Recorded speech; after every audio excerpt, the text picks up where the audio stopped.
Hello, and welcome back to another Read With Me session on this incredible book, The Mastery of Life by Don Miguel Ruiz Jr. It's absolutely phenomenal. If you've been joining in on this journey, congratulations for continuing to join in. I would love to hear just the breakthroughs, the insight, the wisdom, the awareness, the consciousness that you have gained from this personal freedom guide that Don Miguel Ruiz Jr. has created for each and every single one of us. Really, really amazing. The greatest journey that you can take is the one within yourself, this power journey. So, congratulations on going in. It is not easy. It takes practice, commitment, and work, inner work. That's why it's called inner work. And so we are currently in chapter 8. Okay, on chapter 8, the Plaza of Earth, and we're going to dive into that today. We've gone into in the previous chapter the Plaza of Water, the Plaza of Fire, the Plaza of Air. They've all been phenomenal. The Plaza of the Mind, really, really amazing chapters in this particular book. So without further ado, I'm going to jump right into chapter 8. My name is Vanessa Black. So happy that you are here and have decided to invest the next 30 to 40 minutes with myself and listening in to some information that can absolutely transform your life, give you a breath of fresh air, greater awareness, and just allow you to take in some information that maybe you've never heard before, different perspectives. So I'm definitely excited. So let's dive right into it.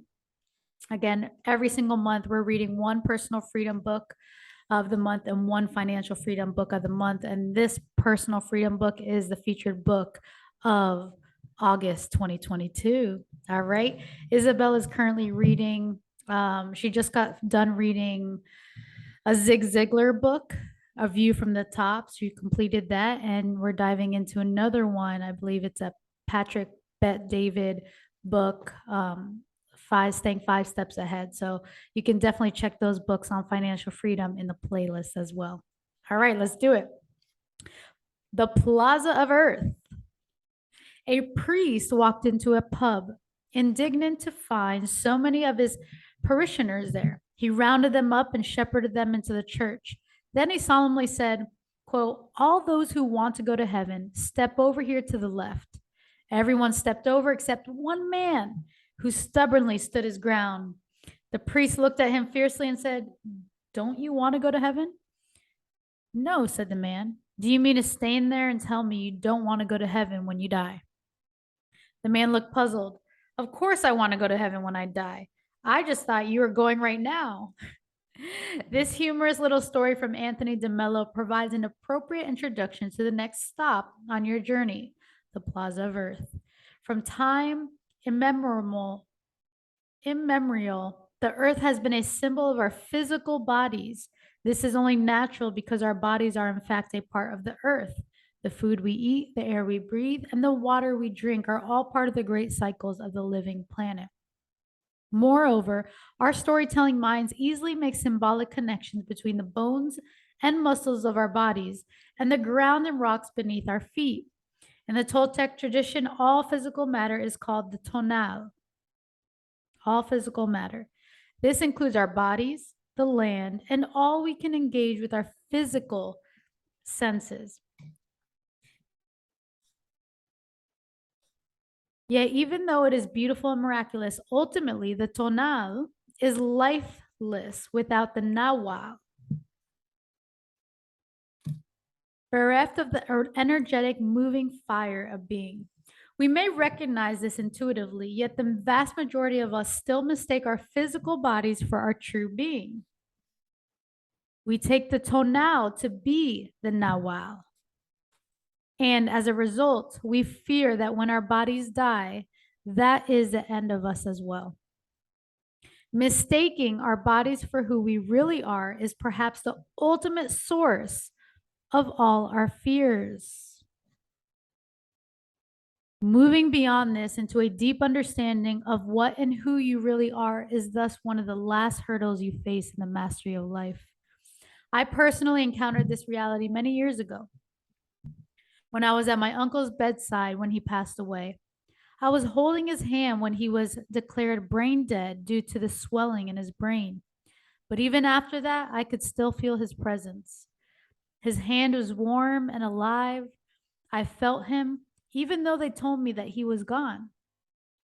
Then, in a moment, I could no longer feel him. His warmth had disappeared, and I went from holding the hand of a living being to holding an inanimate object. I knew at that moment that the Nawal, his spirit, had left his body. Let me go back to the key terms just to read the definition of Nawal. The divine inside of you, the force that gives life to your mind and your body. It's similar to the concept of the spirit or the soul found in many religious traditions, but it's not exactly the same. The force that gives life to your mind and your body. Being present for my uncle's death taught me one of the biggest lessons of my life. I am not my body. I believe this mentally to some degree before this experience, but at that moment when I felt it happen, skin to skin, I knew in my bones that we are something more than our physical flesh and blood. Experience replaced belief. When I tell this story to groups, I often say that the body is dead the moment it's conceived. I know this can seem confusing, so I want to be clear. I say this to underscore the point that our bodies only move because the Nawal moves them, the force, the spirit, or the soul, based on the Nawal definition. All beings that live and breathe are part of the expressions of the Nawal. You and me and every living person on earth this very minute. Without this vital essence, which is our true selves, everything is just tonal. The body is not life. We give it life. Your body is not life. You give it life. I'm going to repeat that again. Your body is not life. You give it life. My body is not life. I give it life. Avenue of the Dead. On our journey through Teotihuacan, we have been walking down the Avenue of the Dead, and my guess is that you have now figured out the mystical meaning of that name. Although the Aztecs named it as such because they mistakenly believed that the avenue was lined with tombs of past kings, the Avenue of the Dead actually serves as a potent reminder to us that our bodies move one step closer to death with every passing moment. Everything that is born must die. This is not meant to be a morbid or pessimistic proclamation. In fact, it's just the opposite. When we truly realize that our bodies will inevitably die and that we are closer to death now than we have ever been, it serves as a reminder for us to focus on being truly alive. In the Toltec tradition, we often talk about the angel of death, a shadow who walks with each of us at all times and in all situations. Again, this is not meant to be scary or threatening. It is simply a reminder that our bodies, as well as our physical possessions, are on loan. We never truly own these physical things. And you can use this awareness of death to deepen your mindfulness of the present moment and increase your happiness. For instance, why or what would you be doing today if you knew that tomorrow the angel of death would come for you? The master answers that question instantly and honestly. I would do exactly what I am doing right now. Love that. Masters live each day in utter awareness that it may be their last, yet are also aware that today we are the youngest we will ever be. This doesn't mean that they have achieved some kind of impossible perfect life wherein every moment is free of pain or difficult experiences. Rather, it means that in their achievement of personal freedom And in their acceptance of the impermanence of their physical lives, they are able to accept each moment as it is on its own terms and then let it go. The idea of death walks with the Toltec warrior as a reminder that this moment, just now, is the moment, is the only reality. This moment, just now, is the only reality. Accepting that reality without clinging to it or running from it is true freedom. And if you're taking notes, there's a lot of notes to be taken here. We are not our bodies, okay? We give our body life. But accepting reality, okay, the warrior, as a Toltec warrior, as a reminder that this moment is the only reality. Accepting that reality without clinging to it, meaning without trying to hold it, cling it, or running from it, is true freedom. So without holding on too tight to it and without running for it, that is true freedom. This awareness is huge. I am not my body. The Toltecs are not alone in this practice. For instance, the people who live in Bhutan, who are known for their joyfulness, follow a spiritual practice that directs them to think about death 5 times a day. By refusing to run from the prospect of their inevitable death and instead spending conscious time daily pondering it. The Bhutanese embrace the uncertainty of life, accept the imperfect perfection of the present moment, and release their attachments. They know that bodily death is an inextricable part of life. I know you're getting free right here. Fear of leaving. Fear of living. Page 156. Fear of living. The fear of death is incredibly powerful and pervasive. Examples can be found all over the world in various cultures and periods of history that attest to the human desire to live forever and escape death. But I suggest that even greater than our fear of dying is our fear of truly living. I believe that we are deeply afraid of the great unknown, of all the potential errors and mistakes we may make, and the punishing voice of the parasite insisting that we will always fail. This great terror of uncertainty makes it difficult for us to talk openly about death. Just as with sexuality, our culture has domesticated us into silence on this issue. The underlying agreement seems to be that if we never speak of dying or make any plans or have any conversations with our families and friends about it, then somehow magically it will never happen. But of course, we all have experienced, or eventually will, the loss of a loved one, and we will all eventually die ourselves. Death then is both a potent reminder that this tonal, this physical body, the physical materials is impermanent, and beautifully crafted invitation to use your time here wisely, to not take it for granted. Starting now, in this very moment, you can be the artist of your life and paint your masterpiece. There's no need to wait. In this moment, moreover, what we understand to be physical death is something we all must one day experience. At a deeper level, death is merely a scary story created by the human mind. Don't get me wrong, it's natural to feel grief and sadness over losing a loved one. But Toltec warriors recognize that in death, it is truly only the tonal, the physical body that reaches an ending. The energy, the essence, the nawal continues on into eternity. When we fully accept this reality, we begin to heal. Our culture presents life and death as opposites, but the truth is that birth and death are the true opposites, holding between them the physical existence of the tonal. Life itself, the radiant nawa, the radiant life force, has no opposite. While the Toltec tradition has been teaching this for generations, Modern science has also proven that energy itself cannot be created or destroyed, only transformed. The same is true for water, which is part of the energy of life. There has never been any more or less water on the planet than there is right now.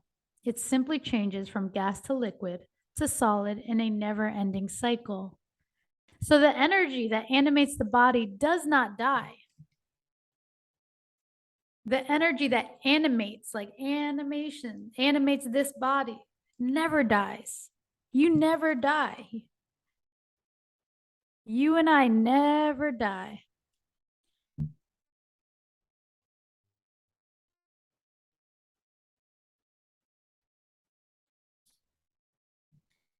Rather, so rather, it is transformed into something else. Amen. Life continues always. This is another reason why we work so diligently to become aware of the illusory nature of our small selves, our ego identities, because they are inextricably tied to the same fundamental error that causes us to cling to the body or the tonal. The gift of the body. While the Toltec tradition teaches that the tonal is not who we are, it also teaches that the body is a great gift to be treasured. For this reason, it's important to look at our domesticated ideas about our physical selves.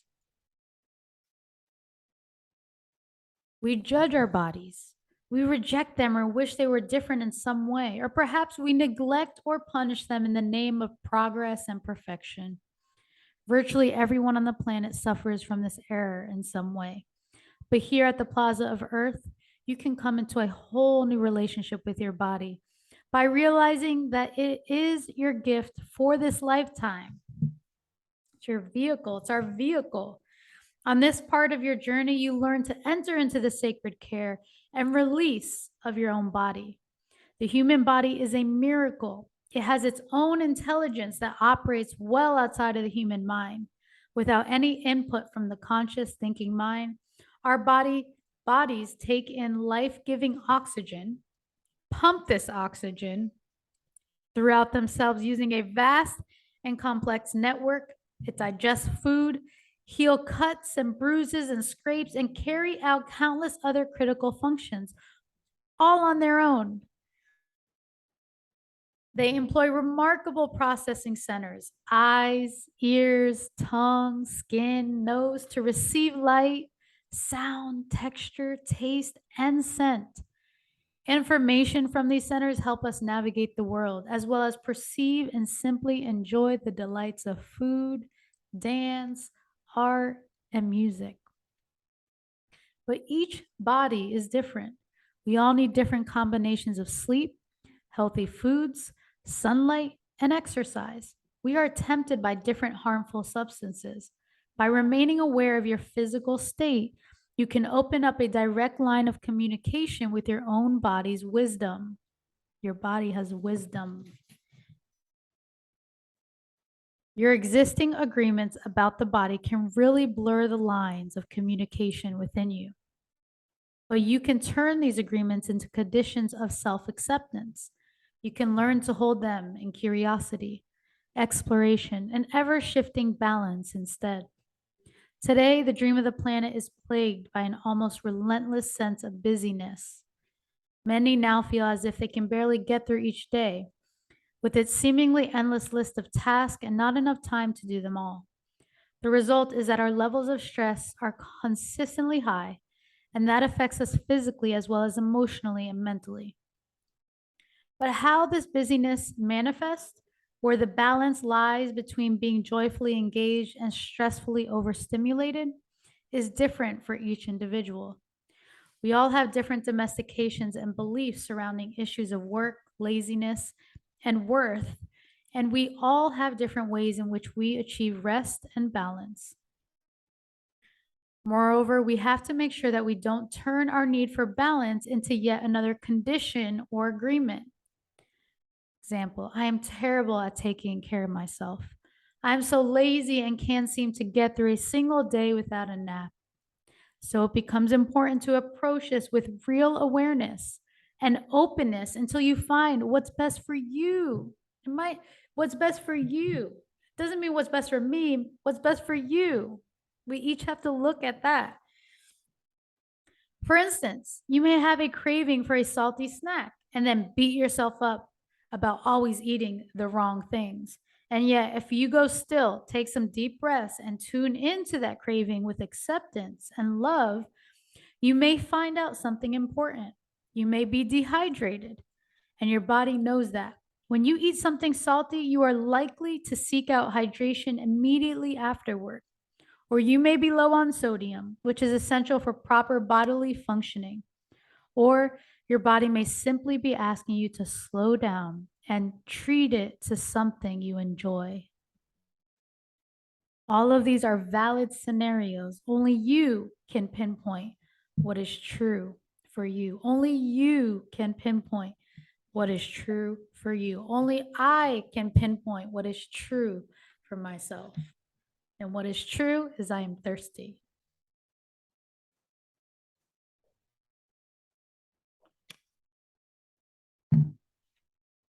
Okay. Powerful stuff here. I hope you are being blessed because you are blessed. One way to do this is to pause throughout your day and ask yourself what your body needs right now. Does it need rest or movement or sunlight? We often ignore the subtler signals our body sends us and only pay attention to them when they become a desperate scream. The key is to listen in and open the lines of communication before things get to that point. Take some time to explore what pleasure feels like in your physical body. I don't only mean sensual or sexual pleasure, although, as we found in the previous chapter, that's important too. Some of us have been domesticated to look down on all bodily pleasures, even in their simplest forms. In fact, the withholding of pleasure is a powerful tool of control in the dream of the planet. Because of this, it may be helpful to start with small, simple acts that bring pleasure to your body. For example, sitting in the sun, or putting your bare feet into cool water, or taking a long, relaxing warm bath, or adding plants and fresh flowers to your home, or wearing clothing that feels good on your body, or taking a nap. If you encounter any negative reactions, if you find yourself thinking that these things are selfish or a waste of time, or that you don't deserve them, or that you should be doing something for someone else, or that first you have to finish every single thing on your to-do list, investigate those reactions. It's a great exercise.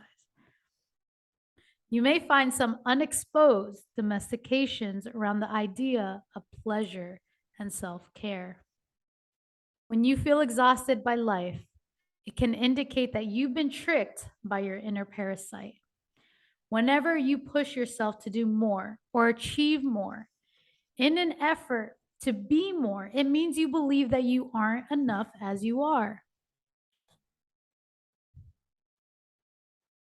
The plaza of earth reminds you to honor your body's needs. Rest when you need to rest, eat when you need to eat, move when you need to move. Don't push your body to do more out of the fear and or anxiety. If your basic needs in life are met and you still have an identity built around endless exhaustion, ask yourself why you are saying yes to fatigue.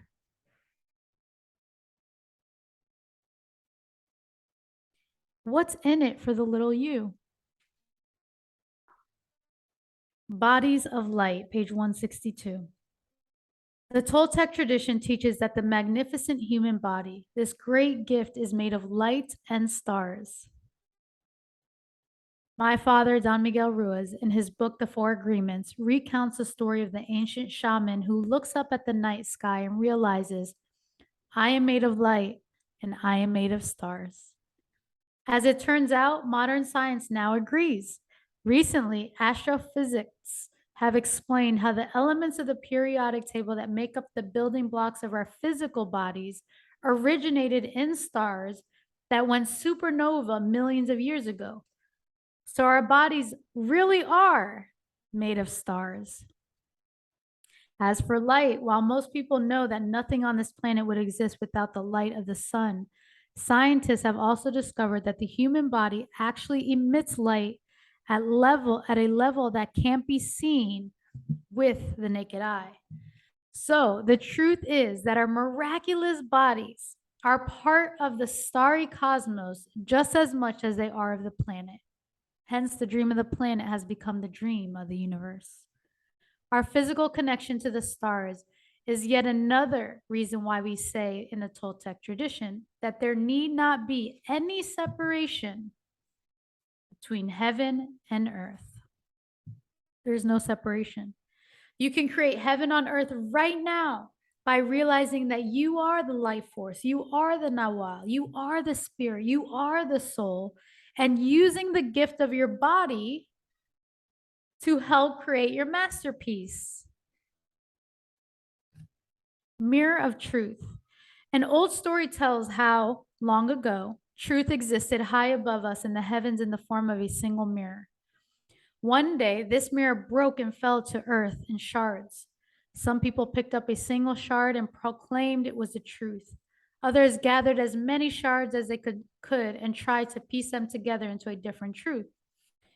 Of course, deciding that one or even few shards are the same as the whole truth seems foolish, and yet that's what most of us do. The one exception to this, however, may be the historical and cultural figures we know as tricksters or fools. In many traditions, fools are holy. They are closer than most of us to assessing the whole truth. Because instead of trying to cling to a single shard of the mirror, and I'm not sure what shard, the definition of shard is, I think it's to cling to a single piece of the mirror. That's what I'm guessing. You can let me know. Instead of clinging to a single piece of the mirror, they have their feet firmly planted in the land of not knowing. On the street of upside down, in the house of saying things that others don't want to hear, they move through rooms of joy, uncertainty, and paradox, all of which reflect a version of that mirror of truth that is more than any of the single pieces can show. Fools and tricksters have important messages for us, but they don't care if we listen or not.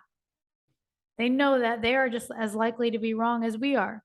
They reflect us back to ourselves, sometimes in our most ridiculous or pitiful moments. They are master shapeshifters and manipulators of perspective. They show us a world turned upside down. The Toltecs also told of a great mirror of truth that exists in the plaza of earth.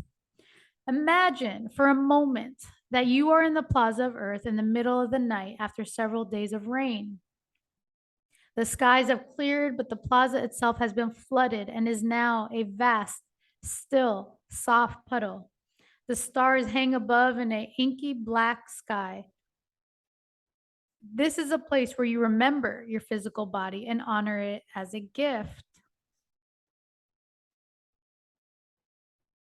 It's where you understand that your life on earth is a gift from death and that it can be taken away at any time. And yet the plaza of earth offers you one more profound insight before you go. You walk into the shallow puddle and let the waters return to stillness around you. You look down at your feet, at the earth, your home. But instead of seeing the rocks and dirt that you are accustomed to seeing there, you see the stars, galaxies at your feet, the world turned upside down. You are walking in the stars, standing in a mirror of the universe, and you realize, yes, of course, you are at home in your body, with your feet on the ground as a child of Mother Earth, but you are also of the stars. You are also a body of light, and you were never just material, just tonal. You are and always have been Nawal, life force. What an amazing chapter. Do you agree? Go ahead and take a deep breath in and out. And smile or cry or laugh. Okay, exercise, death, visualization, and meditation. You ready for this one?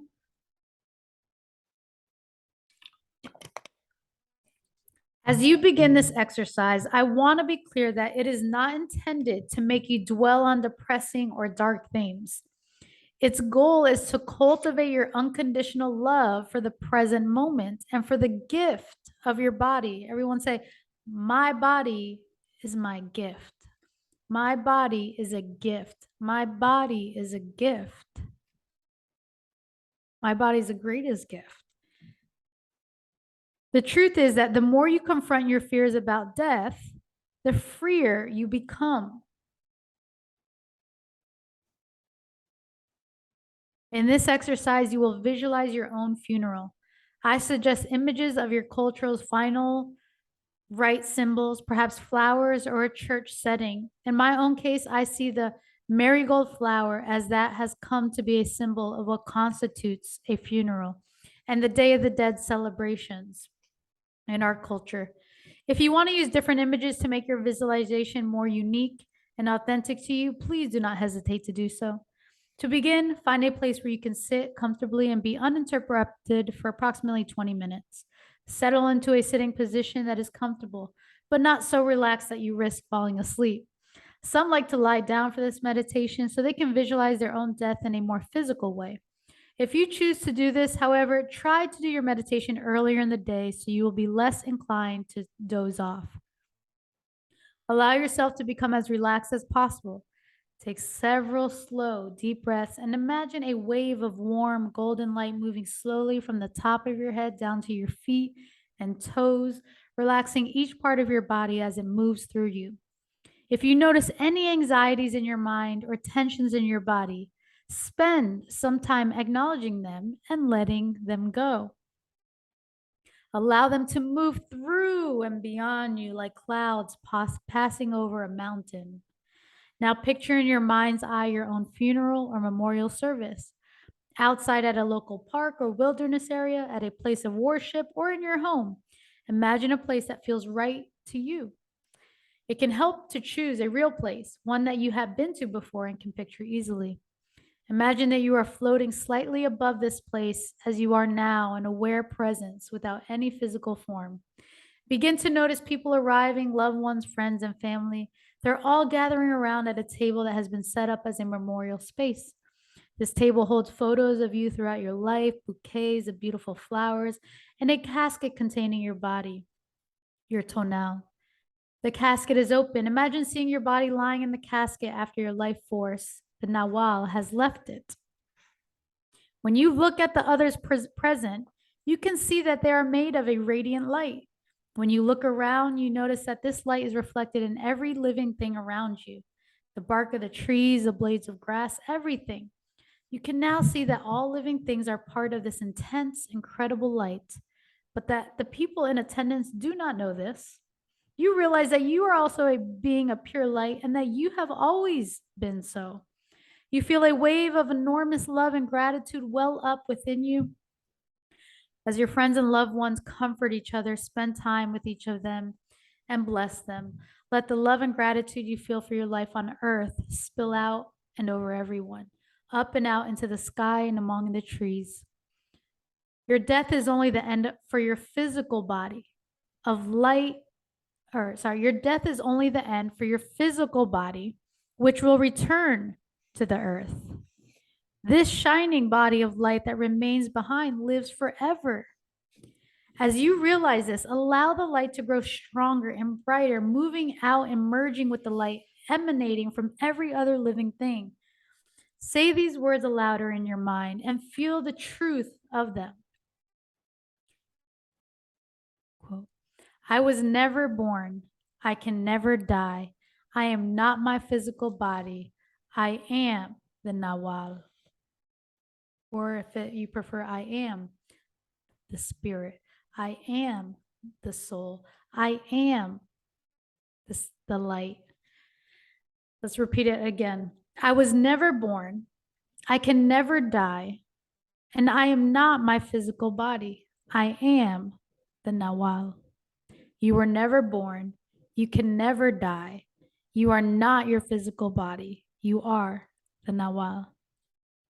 Stay in this meditation for the next few minutes, repeating that mantra as many times as you like. When you feel the meditation has come to its natural end, slowly become aware of your body. Move your fingers and toes, your hands and feet, your arms and legs. Slowly open your eyes. You are still Nawal, but you are also alive in a living body, a part of the earth. There will come a day when your physical body will die, but you will never die. What a beautiful exercise. Let's go to the next one. Exercise listening to your body. Today, there are very few who are able to say that they love every part of their physical bodies completely and unashamedly. We are so inundated with domestications and agreements that make us see some part of our bodies or even our entire bodies as somehow inferior. Our bodies never seem to, quote, be enough. Attractive enough, athletic enough, young enough, energetic enough, tall enough, thin enough. As a result, we often stop paying attention to their legitimate needs and focus instead on what we believe and agree they should need. Example, I should be 20 pounds lighter. I should have darker hair. I should run 5 miles a day. This exercise can help you really listen to your body and learn its true needs. In your journal, spend some time considering your relationship to your body in light of everything you've learned in the Plaza of Earth. This is a difficult topic that can prompt deep emotional reactions. So approach this time with compassion, forgiveness, and gentleness. Go slowly and be watchful for traps wherein the mitote may try to turn an authentic need into a condition or should. There's a difference between your body telling you that it needs more movement and an inner voice saying that you are lazy and don't work out enough. Below are some sample questions to ask yourself 2 to 3 times a day. This is not an all-inclusive list, but questions like these can help you get into a regular practice of checking in with your physical body in a new way. Question, how does my body feel? Check in with your body in this moment. How does it feel? Try to state this without attaching any judgment or value to it. That's the key. Are you cold? Hot? Do you have any aches and pains? Are you tired? If so, what does that mean? Are you physically tired, or is it more accurate to say that you are emotionally tired or bored? What does my body need? That's the second question. So, first one, how does my body feel? What does my body need? Ask yourself what your body needs most in this moment. Does it need rest? A glass of water? A quick walk around the neighborhood? Again, listen carefully and try to make the distinction between what your mind and its agreements think your body needs and what your body is actually asking for in this moment. Another exercise, connecting with Earth. Here are a couple of smaller exercises that can help facilitate your connection to the grounding nature of Earth. Build an ancestor shrine. Death is a part of your bodily life. The more work you can do to absorb this truth and learn how to live with it without fear and enjoy, the more freedom you will enjoy. Because death is not the end. Your connections to your loved ones move beyond it. Therefore, it may help you to connect with the powerful, earthy realities of death by reaching out to loved ones who have passed on. You can do this by creating and maintaining an ancestor shrine. This can be elaborate with candles, food, drink, flowers, etc., or simple, if a photograph with a small votive candle in front of it. The important thing is to spend at least a few minutes with the altar on a regular basis, weekly or even daily, telling your ancestors that you love them. If possible, try to engage in some meditation and reflection on death and its role in our physical lives. Imagine that the same energy that animated their bodies is animating yours. And the last exercise of this chapter that he shares, explore a cave. If possible, spend some time in a cavern or a cave. There may be one in your area that offers guided tours. These are incredible opportunities to sink deep beneath the surface of the world and see the wonder and beauty that is normally locked away in the secret deep places of the earth. Some tour guides may even allow you to spend a few minutes in complete darkness, which can offer profound moments of meditation and reflection. Breathe deeply and send your gratitude, wonder, and awe out to Mother Earth. This is your home.